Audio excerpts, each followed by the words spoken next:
Good morning. I'm Bill Southern with Nugget Shooter Journals. Today we're going to talk a little bit about critters in the desert. I get a lot of questions from people asking me, are we worried about rattlesnakes? Are we worried about scorpions? Are we worried about a host of other critters, from bears to lions to you name it? And I guess it boils down to this. If you're going to be in any environment and hunting gold or whatever you may be doing, hiking, riding a bicycle, you need to be aware of what is in that environment along with you. And the Arizona desert, my friends, has quite a few different critters that can cause you some grief if you don't pay attention. And of course we have rattlesnakes, several different species. I think Arizona has more species than any other state, and 3 of them are protected. And we actually have some really beautiful snakes, like the black-tailed rattler, which is a higher elevation snake. Beautiful snake. They're green with a kind of a dark black diamond pattern and a jet black tail. And I guess they're probably one of the most mellow species out there. They don't get real aggressive. Diamondbacks and Mojaves, on the other hand, get pretty excited sometimes if you focus your attention on them. And snakes are funny. I've learned over the years and being around them that if you don't focus your attention on a snake you see, most times he'll just sit there and ignore you.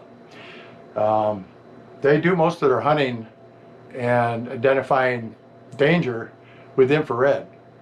And they can feel your heat, and they can see or feel the temperature rise in your body when you're scared or fixing to attack them or whatever. And if you just kind of hit ho-hum, just a snake, they don't seem to rattle much. And just kind of hope you walk on by and ignore them, which I do most of the time. And like I said, you got to be aware. Scorpions, I've been stung by several times, more often when I was dry washing. Get them up, thrown up on the grizzly part of the dry washer, and you're trying to clean it off with your hands. They're not real happy once you dig them out of the ground and throw them up on a metal screen, so if they get a chance, they'll tag you. And it's not much worse than a bad hornet sting or a wasp sting. A little more severe than a honeybee sting, but quite painful. We've got things all the way down to what's called a velvet ant, which is a type of wasp with no wings. It looks like a big black ant, about yay long, and their whole body's covered in fur. And they can come in black, white, red, yellow. Just the neatest little critters. I've done a couple videos where I showed some, and they're pretty cool. And you don't want to pick one up though. It'll get you. It'll get you good. And yeah, we have spiders out here that can be pretty painful, and we all do have the brown recluse and the black widow out here too. So you just got to pay attention, my friends. When you're out there, know what's out there with you, pay attention, and try to avoid getting yourself in a situation like that. Never step over a log or a pile of rocks without looking on the other side first, or put your hand up in a crack or a crevice climbing without making sure there's nothing in there resting. And on top of those critters, we got some really neat lizards, and chuckwalla is one of my favorites. When you try to catch one, they'll get themselves in between a crack and a rock and then puff themselves up with air so you can't pull them out. Pretty cool. We do see bears down here in the desert once in a while, but only when it's too dry up north for them to find food. They may venture down here looking for food in the desert. And of course there's coyotes. They don't bother people much. And we got foxes and mountain lions. And mountain lions can be a little intimidating when you see one. And well, I'll tell you a story about I was up at Rich Hill one time. I had permission to hunt an area over by the Turkey Foot off of Rich Hill. And the guys back in there were hauling off boulders, huge granite boulders for landscaping down in Phoenix. You know, boulders sell for pretty good money. I think they get like, I don't know, like $1.20 a pound for some of these big granite boulders. And they haul these boulders down. And while they're taking those boulders out, we'd go in there the next day, me and a friend of mine, or just me, and metal detect the area they took the boulders out of. And then we would split some of what we found with the guy doing the work out there and go back and do it again. And sometimes we would wait a week and go back and forth. But anyway, I was going up this wash, and the wash is lined with these huge boulders as you go up. And it's in an area they really couldn't get the backhoe or the track hoe up in there and get those boulders. Since most of them have been dragged out of there. But anyway, I was detecting up this little wash, And we'd found the gold in it before, and some of the gold was way up the sides of this wash, and I'm talking 10, 15 feet out of the after wash bottom, and it was caught in the cracks in the granite. So I'm walking along, and I get a signal down at the edge of the wash.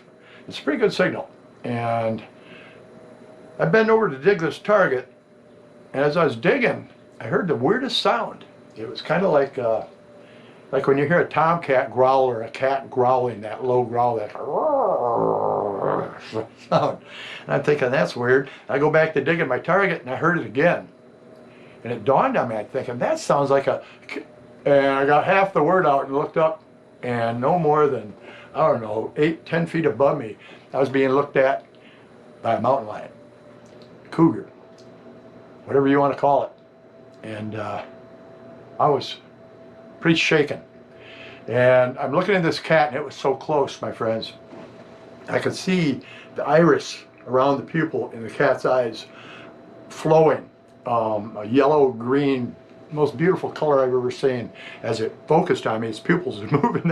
I was close enough to see the iris around that pupil moving and changing as the cat focused on me. I about crapped myself, to be honest with you. I had a gun on my side, and I had a pick in my hand. 2 pretty good weapons. But I think if I'd have went for either one of them and tried to use it, I wouldn't be here talking to you today. And I didn't know what to do. I don't think the cat knew what to do. And I looked at it, and it looked at me, and I decided to take a step back. And I took a step back, small step, and the cat did the same thing.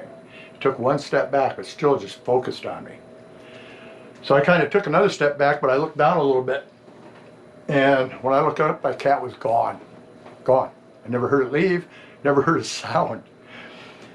Man, that took my breath away. I lost all interest in that nugget. I didn't even go back and recover it for a couple of weeks after that. I'm not sure how long it was, but I wasn't real hot on getting back in that wash in any great big hurry. And to this day, I don't understand why that cat was doing what it was doing, unless maybe it had a kill up there, or it had cubs, kittens. I guess you call. I don't know if you call them cubs or kittens with a lion, but I don't know what reason it was, but that cat didn't feel me enough of a threat at that time to jump on me. I'd have been toast. There's no way I would have got my gun out of the holster or swung the pick. It was that close.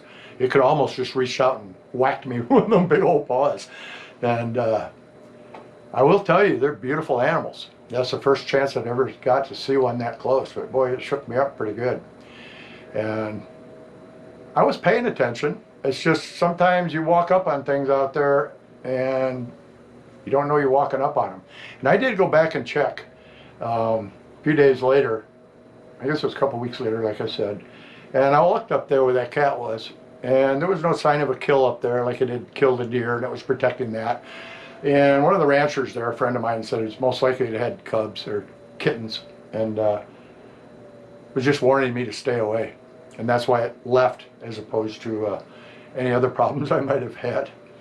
And I haven't ever had another experience like that, and I really hope I don't. But I was glad to have that one experience, just for the fact that I got to see that beautiful animal so close. And it was a nugget down in that hole. I went back and got it. It was a nice little 2-pennyweighter or something like that. Rich Hill Gold's real heavy, beautiful stuff. But you got to be aware. And I get constant questions about why we're not scared of snakes, why we're not this, why we're not that. So my friends, it's not like they're everywhere. The last thing any of these animals want to do is mess with you. And I think any emergency room will tell you probably over 90% of the people that come in for snake bites every year in Arizona or any other state were monkeying with it. Yeah, poking it with a stick, or shoot it and pick it up and the snake's not all the way dead, nails them, or something along those lines. And believe it or not, you can't just go out in the desert here and shoot snakes. It's against the law.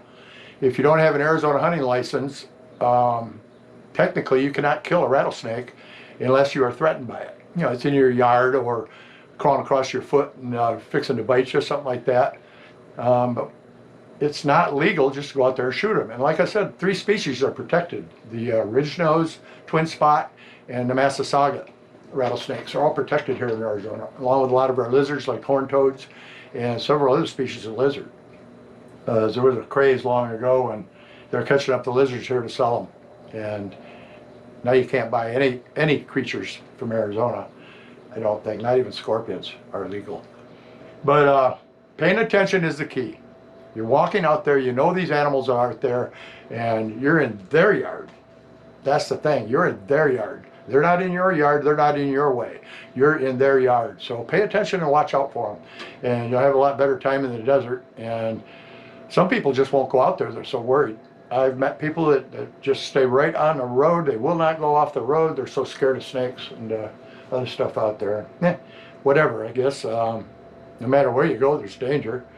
I think there's more danger out in the desert from not paying attention and falling off a small side of a hill or something and rolling across all those sharp rocks and cactus. That tear you up pretty good. I fell down one time working on the side of the hill over by the ranch over here, and there was a little drop off, probably maybe it was only about 3 or 4 feet that I would have rolled off of. But if I'd have rolled off that little drop off, I'd have got hurt pretty bad. And I fell down. I rolled about twice and I hit something soft and spongy, and it stopped me, and my back was turned to it. And at first you're going, what the heck? And I realized I'd rolled into a barrel cactus, and only 1 or 2 of the spines, because they're curved on the end, had gone into my side. And the barrel cactus kept me from rolling off that hill. Yeah, I like that barrel cactus, but they're strong enough in the ground that it stopped me pretty good. But anyway, I think, like I said, there's more danger out there from not paying attention and falling down or tripping or something along those lines. I mean, you break an ankle 3 miles from your buggy or your truck out there, and picture yourself trying to crawl or limp back across that desert and those hills. And that's a pretty scary thought. So it's always best to pay attention to what you're doing. But as far as critters go, my friends, be aware they're out there. And it's kind of like learning where the gold is. If you're going to go out prospecting, learn what animals are in the area, learn what the environment's like. Always take lots of water out here in the desert. If you don't have water and you get hurt out there and you're stuck for quite a while and nobody finds you, you're going to die.